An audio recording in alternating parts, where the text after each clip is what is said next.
వీడియోలో మనం భగవద్గీత అధ్యాయము 1 శ్లోకము 9ను పరిశీలిద్దాం.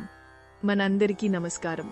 ఈ శ్లోకంలో దుర్యోధనుడు తన గురువైన ద్రోణాచార్యులతో తన సైన్యం యొక్క బలం గురించి చెప్పడం కొనసాగిస్తున్నాడు. ముందు శ్లోకాలలో భీష్ముడు, కర్ణుడు వంటి గొప్ప యోధుల పేర్లను చెప్పిన తర్వాత ఇప్పుడు తన పక్షాన ఇంకా ఎంతోమంది వీరులు ఉన్నారని గర్వంగా ప్రకటిస్తున్నాడు.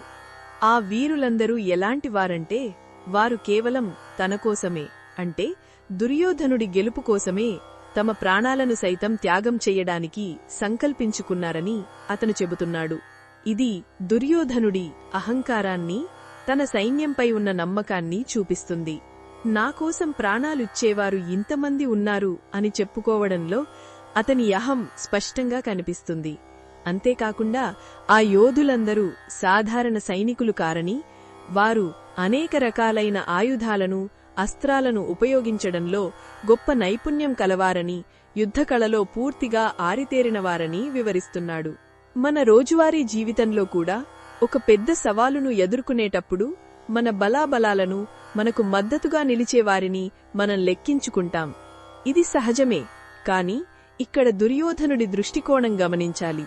అతను ఆ యోధులందరినీ తన వ్యక్తిగత విజయం కోసం ఉపయోగపడే సాధనాలుగా మాత్రమే చూస్తున్నాడు. వారి త్యాగాల వెనుక ఉన్న ధర్మాధర్మ విచక్షణను అతను పూర్తిగా మర్చిపోయాడు. అతని మాటల్లో కేవలం గెలుపు గురించిన తపన, తన ఆధిపత్యం నిలబెట్టుకోవాలనే ఆరాటం కనిపిస్తాయి. ఈ శ్లోకం మనకొక ముఖ్యమైన ఆధ్యాత్మిక సందేశాన్ని ఇస్తుంది. అహంకారం, స్వార్థమనేవి మన విచక్షణను ఎలా మందగింపచేస్తాయో ఇది మనకు గుర్తుచేస్తుంది.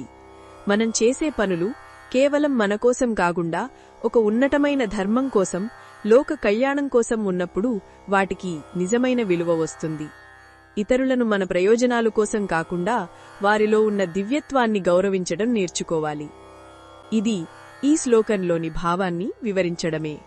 మరిన్ని భగవద్గీత శ్లోకాల అర్థాన్ని తెలుసుకోవాలంటే మా తదుపరి వీడియోలను తప్పకుండా చూడండి.